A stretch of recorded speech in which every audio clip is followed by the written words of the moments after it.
Tadashi Joe. When I open my eyes, I'm already in the chair. The Neuralink they talked about is in place, and the headset is secured to my head. I reach up my hand and can feel the fresh incision to hold it in place. "I'm sorry!" I cry out. I can hear people murmuring behind me, but can't turn my head to look at them. They probably don't want to look at me in the eye. They must know how unfair this is. "It was just a couple of t-shirts," I plead. Nobody answers. "I just wanted my kids to have something new for once." Tadashi Joe will begin in 10, 9, 8. A woman's voice says, cool and dispassionately. "Wait!" I say. "What if I can't save him? What happens to me?" 7, 6, 5, she continues. "If it's just a game, I'll survive this, right?" I reach up my hand to my head again. They drilled the headset directly into my skull. Oh God, what will my kids say when they see the marks on my head? How will I ever explain any of this? 4, she continues. I just have to save him in the game and I live, right?" I ask again. 3, 2, 1, she says, and pauses ever so briefly before continuing. "Drive." My head turns immediately to the screen. My neck muscles strain against it, but I can't resist. My hands immediately reach for the controls, and my eyes glue to the screen. None of this is by my own actions. "Your mission is to save Tadashi Joe from the police. This is something you should know well, being a criminal yourself," the game says. The game starts assembling a vehicle in front of my eyes. I look at the choices, and everywhere my eyes rest, a decision is made. I know I have just seconds until my car will be on the video game road. So, while my vehicle is assembled, I grill the game for more answers. "I just wanted new clothes for my kids," I argue back. "They were just starting school." "Criminals have all sorts of excuses for committing their crimes," the game responds. "But now, you will put your excuses to the test. This is a part of being in society. We must always do the right thing." "And if I can't save him?"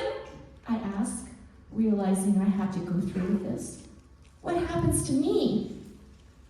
"You don't want that to happen," the game says. "I've never played a video game in my life. I don't know what to do." The game responds, "Figure it out, criminal." The game drops my car on a highway, and my right hand moves the gear shift while my left hand takes hold of the steering wheel. Then I see a face off to the right of the screen.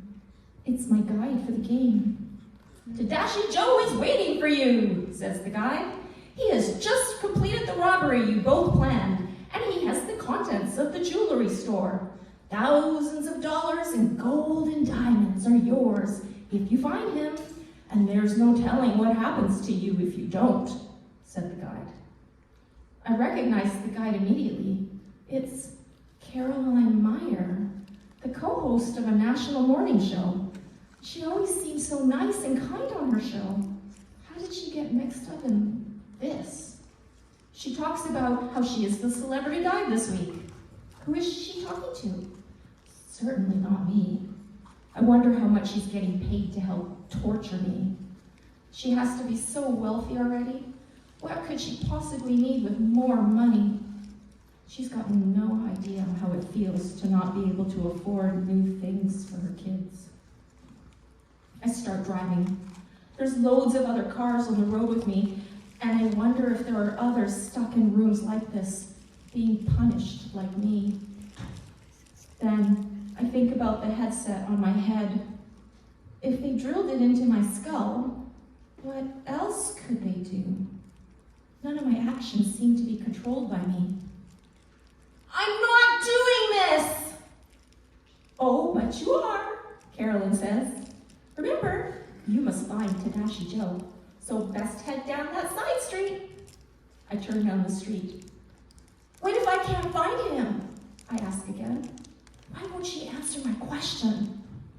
You'd better, Caroline says. I can tell by her voice she's smiling. You know how that is. You can always tell when someone is smiling when they talk. I wanted my kids to have something nice for once, I say. I just want to see my kids again. Your children would have been just fine in their old clothes, Caroline says. It's your jealousy of others that brought you here. It's a society that doesn't care about the working poor that brought me here, I argue back.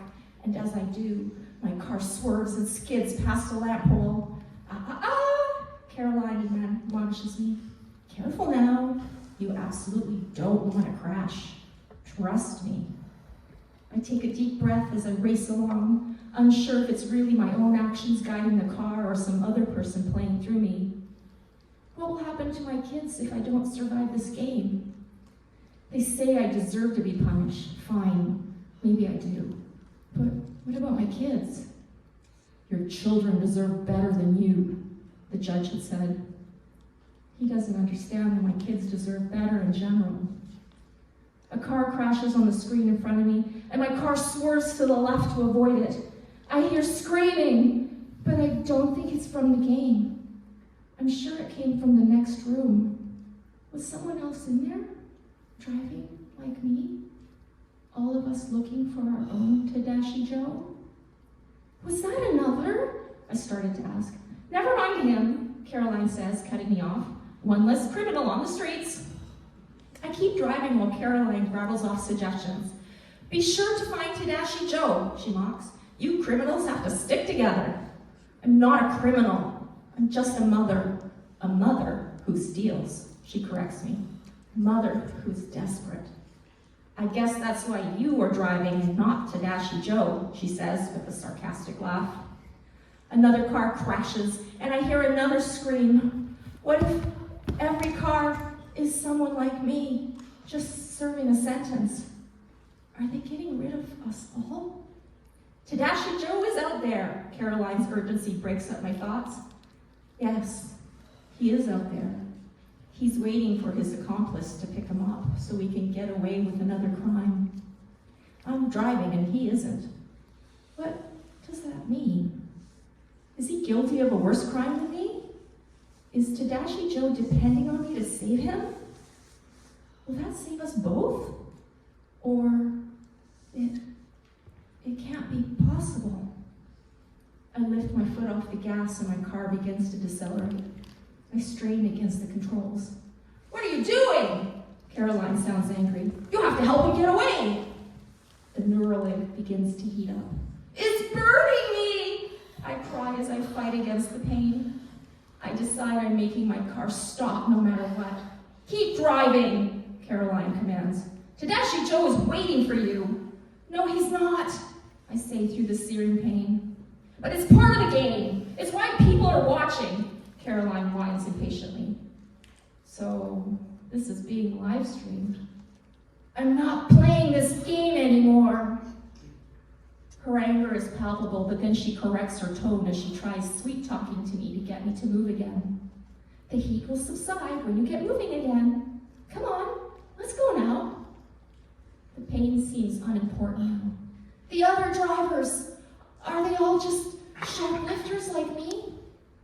They are all criminals like you, yes, she says. I'm not going any further, I say. If you're going to kill me, then kill me. If the people who have my kids are watching, please tell Macy and Ryan I love them.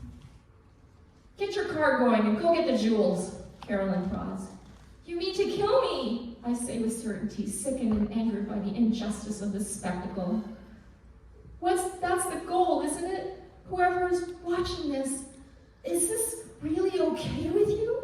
Don't talk to the audience. I hear her tell someone else, I'm trying, as she clearly holds her microphone away from her mouth. She probably doesn't realize I can still hear her. I wonder if maybe there's big money being bet on this game. Caroline, my voice cracks. I struggle to focus through the heat that almost feels like flames. Tell them there's nothing you can do or say to get me to drive. Then I lean back in my chair and wait for the heat to be cranked up to a level that will burn my brain beyond repair. But a minute or so passes, and nothing happens. Then I start to feel less hot, and soon I can control my own eyes again. I look around the dark room, straining to see something, anything, that will hint what will come next. But all I can see is the outline of Caroline's back. Well, Caroline's voice breaks the silence. I guess you were unwilling to save Tadashi Joe, and all the golden diamonds you would have earned are now gone. Like they would have ever given me golden diamonds. I figure that when they got around to picking up Tadashi Joe outside the jewelry store, they would have killed me immediately for committing another crime. If you care at all, Tadashi Joe has just been apprehended, Caroline says, sounding annoyed. I know that's a lie. There is no Tadashi Joe. I look at Caroline and say, save it. I'm not buying it. Then I hear another scream. I'm sorry, whoever you were. I suppose you'll want your headset removed, Caroline finally says, breaking the silence. Good, because it's time you turn around and face final judgment from our audience anyway.